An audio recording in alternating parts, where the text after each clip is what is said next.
Hi guys, this is a video on email basics. Now, I've had some people ask me some questions regarding email and several abbreviations that they've seen or heard of and they don't know what they mean and they'd like me to explain it.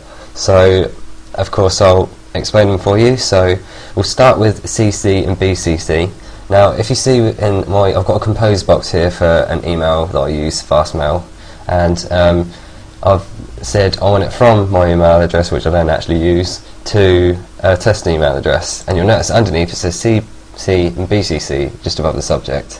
Now CC means carbon copy, so if you want to send a copy of the email you send, so I'll just say test email, if you want to send this test email to multiple people, then you can put their addresses in the CC box, and the original person that you sent it to, so a.a.com, will be notified. Well, it will say in his email that you've sent it to all these people in the carbon copy box.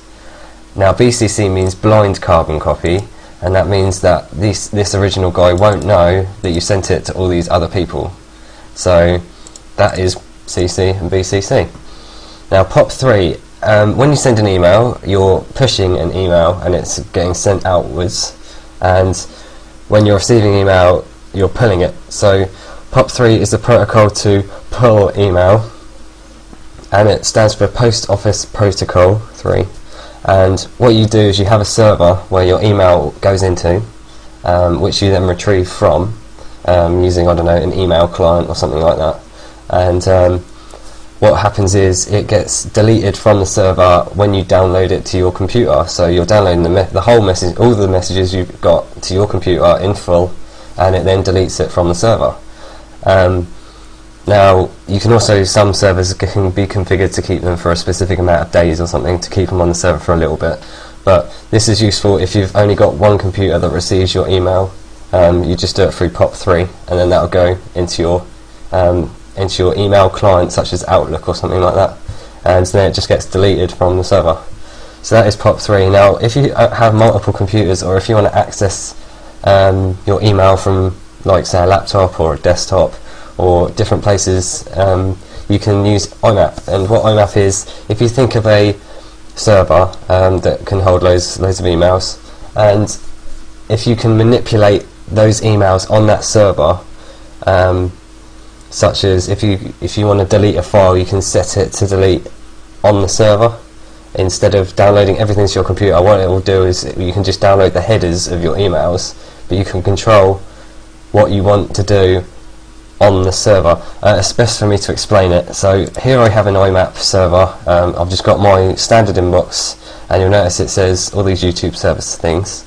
I've also done to the same thing on my my inbox in a browser. It's got exactly the same thing. So if I was to say for this one that was received 2235, it says here 2235, if I was just to say mark it to delete, and you'll notice it feels like I've deleted it just on my just in Outlook. It's actually just put a cross in it, but you'll see that it looks like I've just deleted it from Outlook, but what it's actually done is it's transmitted a message to the server, and you'll notice if I refresh it in the Firefox page, you'll notice it's also done it on the server. So it's constantly communicating with my server, with my IMAP server. So if I was to actually delete it from here, it will delete it from here. So this is all actually not local, but on the server. And I can also set these to download, or usually when you click them, if I get an incomplete one, that means it's incomplete. So I just say click it and it will download it, and it's downloaded it directly. So it's constantly communicating with the IMAP server. So this is manipulating stuff on the server instead of doing it all locally.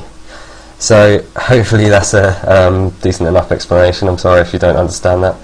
SMTP, I believe, stands for Simple Message Transfer Protocol, I think, and that's the method of pushing it. It's the protocol which is usually used with POP3 and IMAP. So usually when you go to set up these two, they'll ask you for an SMTP because it kind of uses the same thing. It's usually used when people send it from things like Outlook to someone else's server in their inbox and all that. It's just a protocol used to transfer mail from server to server. So that's all I can explain, really. MIME, I think it's multi-purpose internet mail extensions. I apologise if I get this wrong. I'm sure it's that. And this is used with SMTP, because SMTP is the thing that delivers your mail through your client emails, because you can get webmail, but that is handled differently, and I'm not going to go into that. So MIME is it's used with SMTP, and this is to allow, because usually SMTP only allows you to send ASCII characters. Now, if you don't know what ASCII is, it stands for American Standard Code for Information Interchange, I think. And if you don't know what that is, I'll just quickly show table. All the ones in red, you see all these ones here, not 1, 2, 3, 4, 5, 6, 7, 8, 9, A, B, C, D, F, G, H, I, J, K, L, M, N, P. So it's only letting me allow, it would only send these characters and normal letters, so you could only send them in an email through SMTP. Now what MIME does is allow you to send extra things like pictures, and if you're because usually you'd only be able to send messages in English or something like that with ASCII through SMTP, but this will allow you to send foreign letters, things like that. So yeah, that's pretty much what MIME is. I think it goes through content encoding and things like that, and content types. You may want to research into that a bit more if you really want to know about it. But yeah, just explaining email basics. So these are two protocols you can use.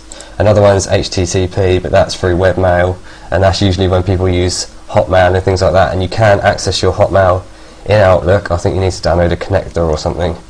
But this is handled differently, because if I go to download something from my Hotmail and just double click it just to read it, you'll notice it doesn't come up automatically in here, and it says this message has not been fully downloaded, would you mark it for download? So I suppose it downloads all your specific emails at once, but I'm not sure if you can control it from Outlook or anything like that. But either way, that's HTTP. That's totally different to what I was explaining. So that's about it really. If I've said anything wrong or missed anything out, then please correct me in the video. And thanks for watching. Please rate and subscribe.